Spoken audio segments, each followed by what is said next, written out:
Gentlemen, welcome back to the Tiege Hanley Starting a Business, Building a Brand vlog. This one, big number 210. So last week, the vlog, it was me coming on and just opening up and being a little bit vulnerable and honest, telling you that I am struggling with some stuff. This week, I feel great. So it was helpful to come on and sort of talk through things honestly. And I say that often, that the video camera is my therapist. A lot of times, like if I'm struggling with something, if I do a video about it, I sort of can like watch it back and it actually helps. And so last vlog, I literally watched 4 to 5 times, and each time I watched it, I felt a little bit better. That Friday night, I was just having a really bad week last week. And I went out to dinner with my wife. We got a bottle of wine. We talked a little bit. And, it was interesting, though, because my assistant, Debbie, who drafts all my vlogs and is my right hand, basically, she's been with me since the fitness center days. I mean, Debbie and I go way back. And so she was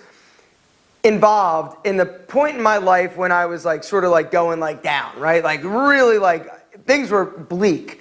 And I was, the beer cart days and all that. Debbie was around for all of that. She saw it. She saw and sort of came in when we were getting excited about this, this one business that we were going to try and franchise. And she's been around for everything. And so she responded. She was watching the vlog, and I got a text from her the night that I filmed it, and she was drafting it because she watches every video I do and sort of, transcribes it. And she says, have you ever thought about the fact that you have, like post-traumatic stress syndrome? And I go, what? That's just for veterans, not me. Well, then she sent me an article that was written, I don't know what magazine or publication, I think it was like Business Journal or Entrepreneur, it was something, Business Week, I'm not sure. Anyway, the article was all about sort of how entrepreneurs, when they suffer a really bad like situation, do suffer occasionally from like some form of like post-traumatic stress. And it's just because of the hardship and the emotional beatdown that you got from, trying and putting yourself out there and then ultimately having to pick yourself back up. Even when you're successful moving forward, you still carry a lot of those scars with you.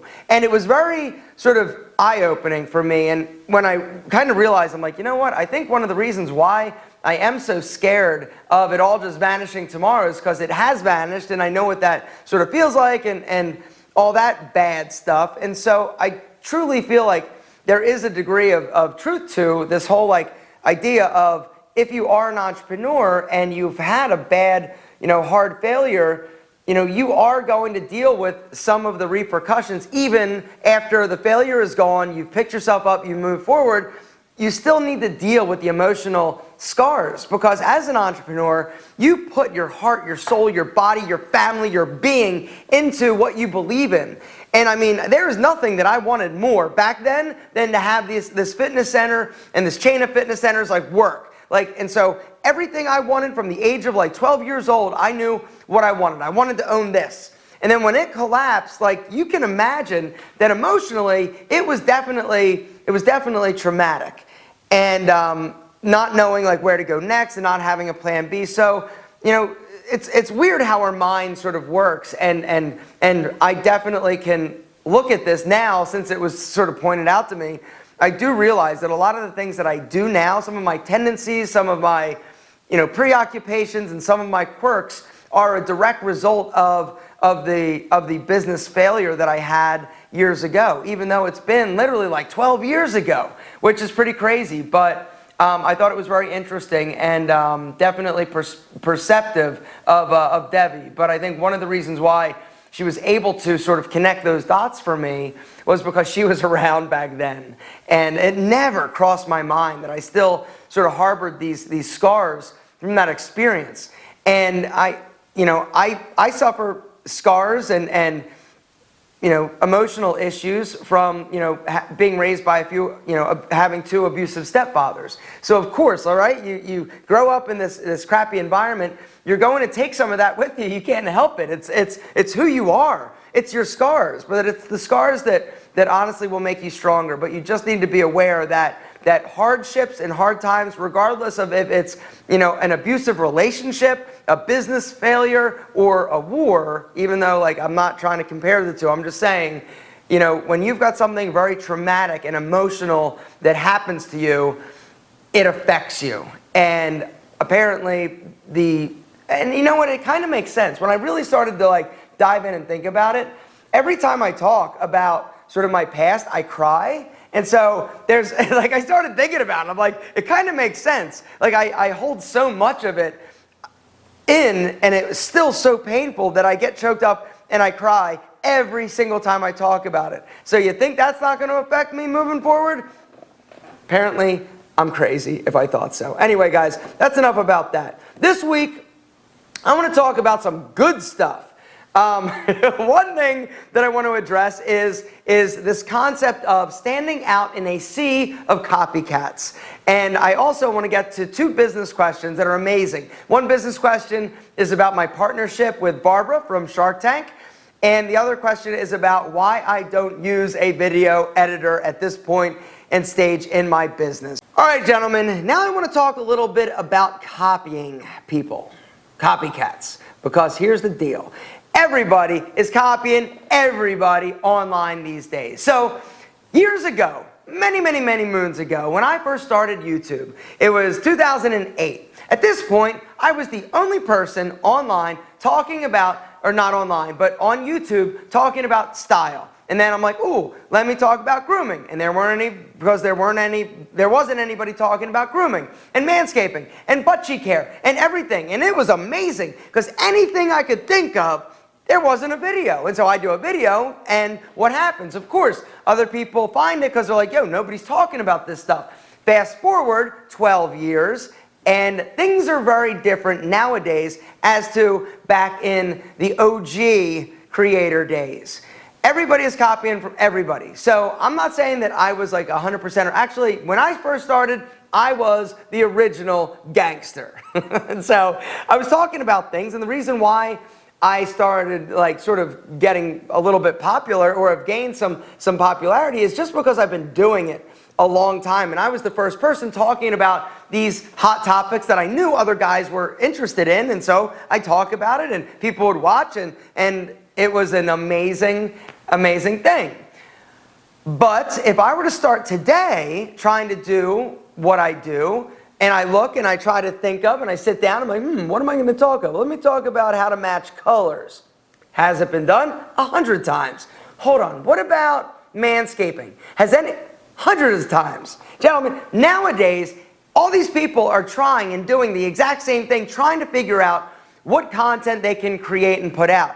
But the beautiful thing is that it doesn't matter. It doesn't matter if there are 3,700 videos out there about how to powder your testicles, which there aren't, but I was the first. Thank you. I got it. Come on. Anyway, I digress.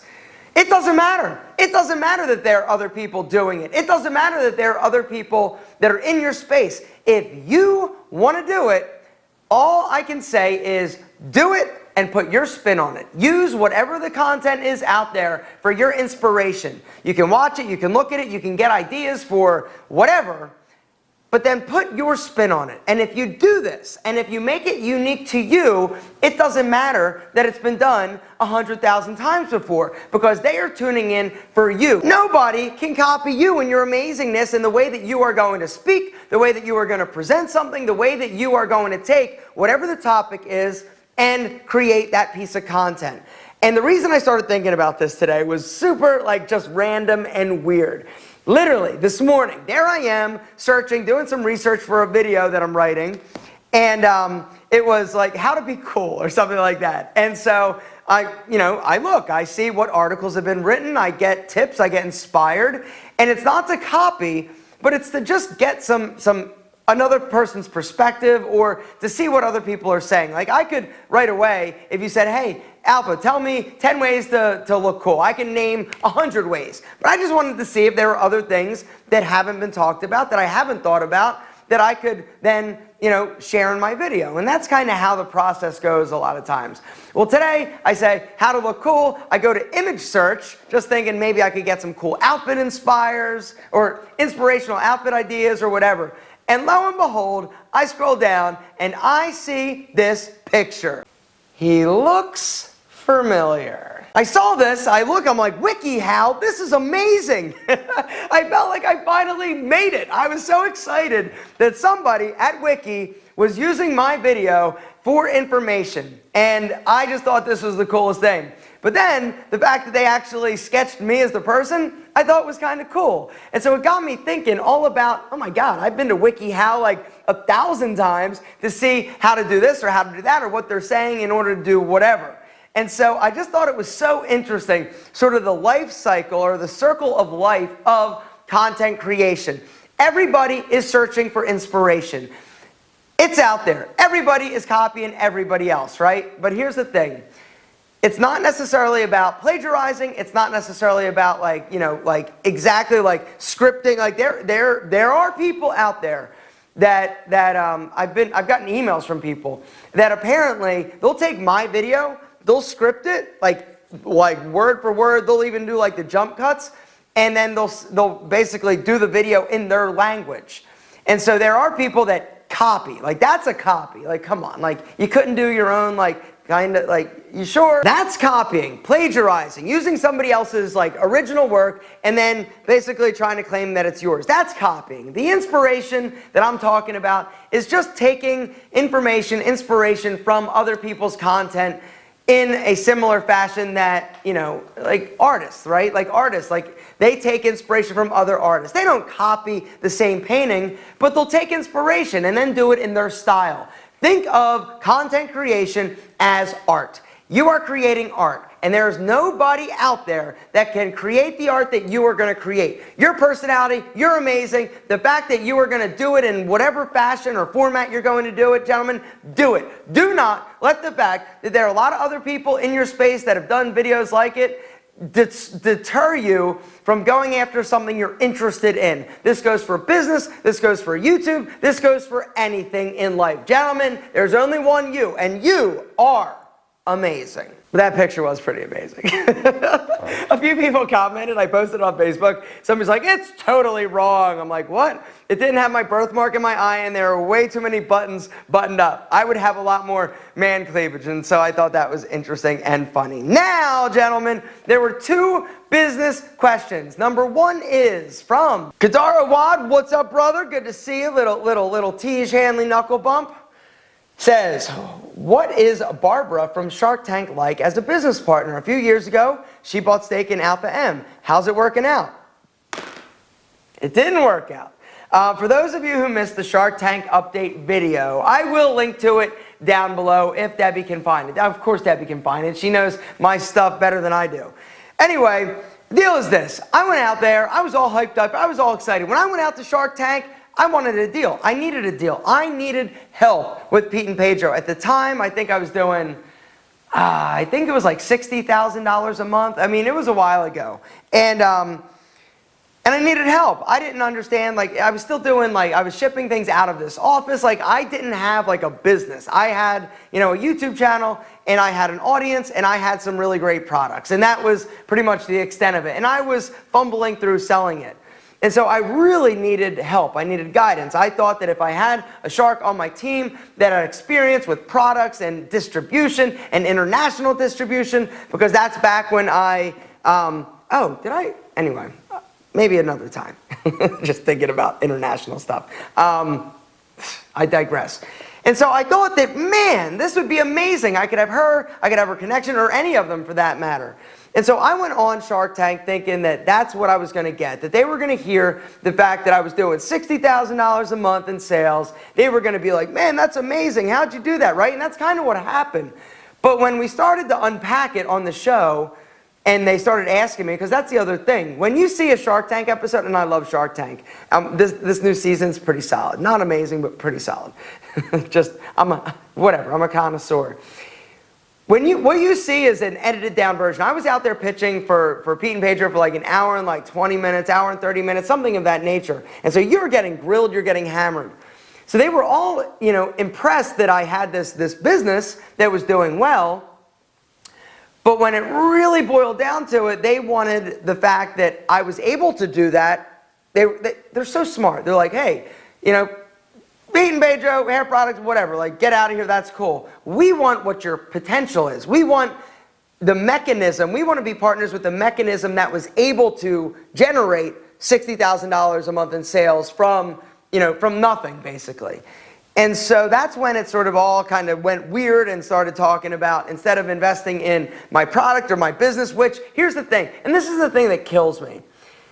If any other entrepreneur would have gone on with my business back then, right, they would be like falling all over themselves to be a part of that business. But it was because there was a bigger mover of the needle, me and what I do, that they were interested. And they didn't care about that. They're like, whatever, we haven't, like, whatever. And so while I was out there pitching, it became very abundantly clear. I'm like, I'm not getting a deal for old Beaten Bejo. I'm going to be doing this myself. But then when Barbara sort of started talking about me and she was complimenting me, and I'm like, she gets it. Like, it felt good. And that's the other thing. I was validated. I felt like I was validated. They were all finally, because the first time I went on Shark Tank, not validated. They're like, what? Like, my style system, you remember that season 4? It did not go so amazing. But when I went back out there, I felt validated. I'm like, okay, I got caught up in the moment, and yes, okay, and boom, yes, Barbara, let's do this, right?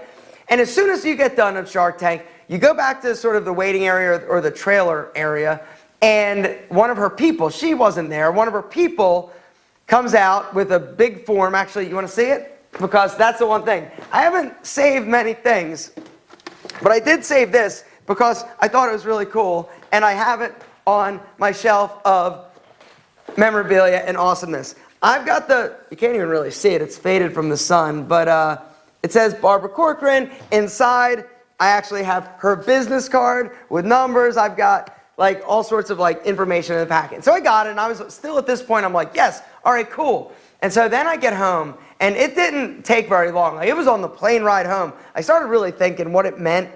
I'm like, I don't really want a partner. I don't need a partner in this. I need one in this. And I started getting a bad feeling about it, a bad vibe. And for me, $100,000 for, a percentage of a business that I need to maintain control over, it just wasn't worth it. And even back then, a few years ago, $100,000 is a lot of money, right? That's a ton of money. But is it going to change? Like, it's not going to change your life. I always have to be careful whenever I throw out like numbers and life-changing, because I know that there are a lot of people that $100,000 would change your life. But once you reach a certain level of revenue and income and your success in your business, $100,000 long term, who knows? Like, this was years ago. Like, anyway, long story short, I turned down the deal. I thought about it. It was sort of a tough thing to do, like send her the email. I was like, I wrote the email and I went to sound like, all right, am I sure? Am I sure? And I clicked it, and as soon as I did that, I felt amazing, and that was that. And so, to answer your question, I have no idea. I'm sure Barbara is a lovely business partner. She just happens not to be mine. All right, so Cameron T., last business question. How on earth do you not have a video editor? And from a business standpoint, I mean, how do you decide what is your time, what is worth your time as a creator? Many kids fresh out of college could edit your videos well, but there's only one Aaron to be the personality. How do you decide what to invest time? This is an amazing question, and I understand why it is weird, right? So, could I afford an editor? Yes. Are there editors out there? Of course. Do a lot of creators, the majority of creators that reach a certain, like I'm talking like 100,000, like there are a lot of like smaller creators, like that's not what they want to do. The majority of my friends who have larger channels all have video editors. A lot of small creators have video editors. Like it's a thing. It's no big deal. Are there a zillion, 100 million people out there that could edit my videos better and make them better than me? The answer is hell yes. But I haven't done it or hired an editor. And the reason is because I still love the process. I love the creation process. I had to figure out how to use I think it was Windows Movie Maker when I first started. I had to sort of go through and fumble through and figure out how to do it. And so that for me is part of the sauce, right? It's part of the secret sauce. I could give a video of mine to somebody and they could make it pretty and they could do, you know, the cuts and they could make it nice and awesome and have a lot of great B-roll. But I just feel like it wouldn't have the same, it would lose something in translation. And the main reason is because of the way I film my videos. When I film my videos, like in my studio with my gray background, I still use this old Canon, what is it, the G20. And the reason I love this camera and haven't changed is because it has a little remote control. And I can start and stop. And so that's sort of my video editing process. When I go and sit down to edit a video, there are between 200 and 400 different clips that I've got to go through. And every time I screw up a line or I don't say something quite right, I'll change or I'll keep going, is what I'm saying. And so if I were to try and give my video that I edit to somebody, it would be really, really challenging and take them a very, very, very long time to string my video together, what I can do in typically about an hour. If I sit down, I focus, I can knock out a video in an hour. And so there are a lot of reasons. There are multiple reasons. But yes, you're accurate. You know, you've got to decide as an entrepreneur what your time is best spent doing. But for me, everything rises and falls based on the fact that I create content and that's what I love doing and that's what started me doing this. And so when I really think about it, that's my most important job. Creating a video is my most important job. And I still love it. I still love every day that I get to get up and make a video. I still love it. I still love it, and I don't think I ever will not. If I get to the point where I hate, now I'm not saying that editing videos and sitting there until 10 o'clock, 11 o'clock at night, or on weekends, because a lot of times that's what ends up happening these days. I'm editing on weekends. I can't say that that doesn't suck a little bit and I wouldn't rather be doing something else, but this is a job and this is what I love doing and it's part of it. And for me, I have watched some of my friends who have hired editors, I've watched them lose their edge. I've watched their content, even though the videos are prettier, even though they've just lost touch. And that's the thing that I still feel like I have, and the fact that I still love doing it, I don't see any reason to stop, even though, you know, time is money, but hey, you know, what are you going to do? It's still what I love to do. Gentlemen, speaking of love, we at Tiege Hanley love you. Like, when I say love, I mean on a scale of 1 to 10, it's like a 14.7 here. Gentlemen, we think you're amazing. If you haven't checked out Lip Balm, guys, it is ridiculous. You guys are loving it, and I cannot wait for more of you to try it. You can always just go into your dashboard, log in, and add it to your Tiege Hanley order, along with any of the other products. We now have a thing where if you want more wash, you can get more wash. If you want more scrub, you can get more scrub. Like, it's a la carte now. And so you start with your base box, and you can add every time, every shipment, you can add whatever you want. And so it's pretty cool. The functionality was challenging.